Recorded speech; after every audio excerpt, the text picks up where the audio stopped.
This poem is called Sapiens by Cass Midgley, read by the author. You can't love a human being until you love being a human. The lens through which you're seeing will either blight or illumine the artistic expression that is every creature.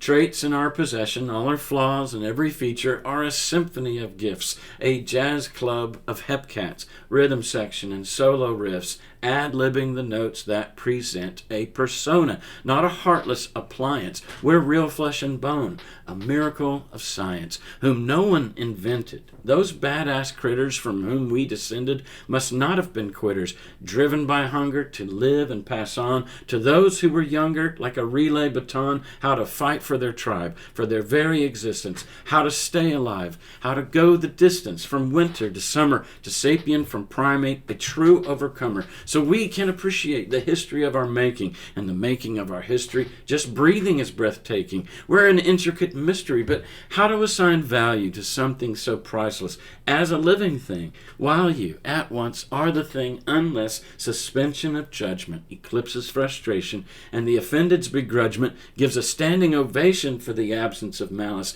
and the benefit of the doubt. So few are so callous, but no human is without volatile emotions and conflicted fealty, false and foolish notions, yet more innocent than guilty. You have a soul, you have people you cherish, who within your control would never let perish. You'd even take a bullet from the one with the trigger. If you had a chance to pull it, I hope you'd go bigger than the tantrum-like conniption and de-escalate the scene, thus fitting the description of a decent human being who values all life, even those who don't matter, whether in harmony or strife, especially the latter. It's easy to be nice to those who reciprocate. You'll have to think twice, though, if love's going to conquer hate, assuming that your brain isn't only run by fear. You've expanded the terrain of those you hold dear. We're often stingy with love, as if in short supply. When it comes to push and shove, I recommend we try assuming it's not finite, nor a zero-sum game. We don't have to be right or find someone to blame. Shit happens and mistakes.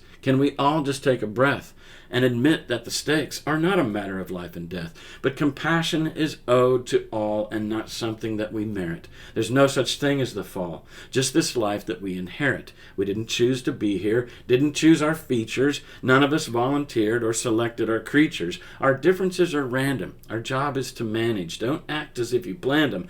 Someone always has the advantage, someone above you and below on the scale of abilities. Like Elsa, let it go. Your assets and liabilities are not in competition. Say yes to what is and no to contrition. She, her, them, they, him, his, however you see it. Your options are rife. Own it and be it. This is your life. Walk out into the sun. Feel your feet held to the earth. Hide not from anyone. Celebrate your birth and those of your peers. When you join the human race, your fear disappears. You can open up space in your heart and mind for the fuck-ups we are and be patient and kind. Lower the damn bar till it doesn't exist. Leave those boxes unchecked on the naughty nice list. Because if you're an insistent perfection idealist, we're all inconsistent. Better to be a realist. Lower your expectation of yourself and others. Thus heal some bad relations. You don't have to be lovers.